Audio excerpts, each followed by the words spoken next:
शिक्षक होते हैं जो हमें स्कूलों में, कॉलेजों में हमें जो भौतिक ज्ञान देते हैं, ये हमारे दूसरे गुरु होते हैं। और तीसरे हमारे आध्यात्मिक गुरु होते हैं जो हमारी जीवात्मा को इस भव सागर से पार ले जाते हैं। इसीलिए कहा गया है कि गुरुर ब्रह्मा गुरुर विष्णु गुरुर्देवो महेश्वर गुरुर साक्षात पर ब्रह्म तस्मै श्री गुरुवे नमः। तीन लोक नौ खंड में गुरु से बड़ा न कोई, और करता करे न कर सके, और गुरु करे सो हुई। इसलिए प्रेमी भाई बहनों, साधना करने से पहले जय गुरुदेव नाम का सुमरन सभी नए प्रेमी भाई बहन करिएगा।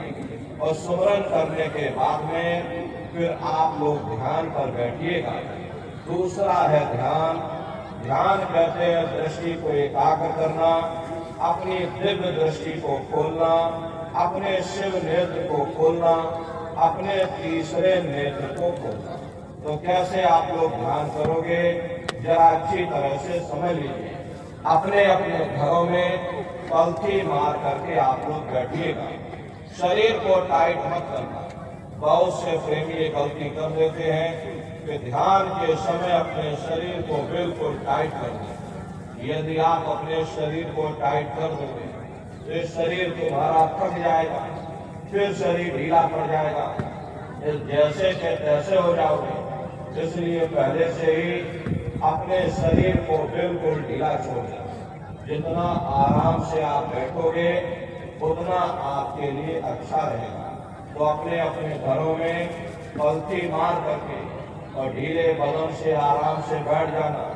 बाहर से अपनी आंखों को बंद कर लेना और दोनों आंखों के मध्य भाग में दूर सामने देखिएगा तो सामने आपको अंधेरा दिखाई पड़ेगा। जब आप अपने बाहर की आंख को बंद कर लोगे और अंदर में सामने देखोगे तो सामने आपको अंधेरा दिखाई देगा। बस उसी अंधेरे में एक जगह पर आप अपनी दृष्टि को रोकिएगा। होशियारी यही रहे कि आंखों की पुतलियां हिलने न पाए। शुरुआती समय में ये आंखों की पुतलियां अंदर अंदर हिलेंगी, लेकिन जब आप रोज रोज अभ्यास करोगे, करत करत अभ्यास में और जड़मत हो तो सुजान, जब रोज रोज अभ्यास करोगे तो आंखों की पुतलियां हिलना बंद हो जाएंगी। तो दूर सामने अंधेरे में एक जगह पर आप अपनी दृष्टि को रोकिएगा। होशियारी यही रहे कि आंखों की पुतलियां हिलने लगा। उस समय किसी के बारे में सोचना नहीं, किसी के बारे में विचार मत करिएगा। शरीर को बिल्कुल हिलाना नहीं, शून्य हो करके, शांत चित्त हो करके, निर्विचार हो करके और सामने उस अंधेरे को लगातार देखते रहें। देखते देखते देखते देखते एक समय ऐसा आएगा कि आपकी दृष्टि उस अंधेरे में रुक जाएगी। और जैसे ही आपकी दृष्टि अंधेरे में रुकेगी तो सुई की नोक के बराबर काले में भी काला बिंदु, बड़ा चमकीला बिंदु होगा। तारे की तरह चम चम चम चम चमकेगा। वो चमकता हुआ तारे जैसा बिंदु आपको सामने दिखाई पड़ेगा। और जब वो चमकता हुआ बिंदु सामने दिखाई पड़ जाए तब आप अपनी दृष्टि को उस बिंदु पर एकाग्र कर दें। जब आप अपनी दृष्टि उस बिंदु पर एकाग्र कर दोगे तो वही बिंदु दरवाजा है, वही बिंदु खिड़की है। उसी को हरि का द्वार यानी कि हरिद्वार कहा गया। बहुत विशाल वो दरवाजा है। ये संसार कुछ नहीं है। ऐसे तुम लाखों संसार इकट्ठे करके एक साथ दरवाजे के अंदर डाल दो, पता तक नहीं चलेगा। इतना विशाल वो हरि का द्वार तुम्हारे सब के अंदर बना हुआ है। एक छोटे से बीज को लेकर के हम आपसे कहें इस बीज के अंदर बहुत बड़ा पेड़ है तो आप जल्दी भरोसा नहीं करोगे।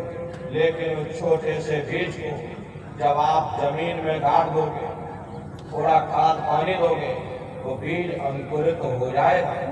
उसमें से विशाल लताएं भी निकलेंगी, विशाल वृक्ष का रूप भी लेगा उसमें से फल और फूल भी निकलेंगे। इसी तरह से आप सभी के अंदर सुई की नोक के बराबर तारे की तरह छोटे से छोटा बिंदु है। उस बिंदु के अंदर बड़े बड़े ब्रह्मांड बसे हुए हैं। वो तारे जैसा चमकता हुआ बिंदु आपको सामने दिखाई पड़ेगा। और जब वो बिंदु सामने दिखाई पड़ जाए तब आप अपनी दृष्टि को उस बिंदु पर एकाग्र कर देंगे। जब आप अपनी दृष्टि उस बिंदु पर एकाग्र कर दोगे तो वही बिंदु दरवाजा है। तो दरवाजा खुल जाएगा, ये शिव नेत्र खुल जाएगा, ये दिव्य दृष्टि आपकी खुल जाएगी और आप दरवाजे के अंदर दाखिल हो जाओगे। एक बार प्रेमी भाई बहनों, ये दिव्य दृष्टि खुल जाए फिर क्या भूत, क्या भविष्य, क्या वर्तमान, कोई भेद आपसे गुप्त नहीं रहेगा।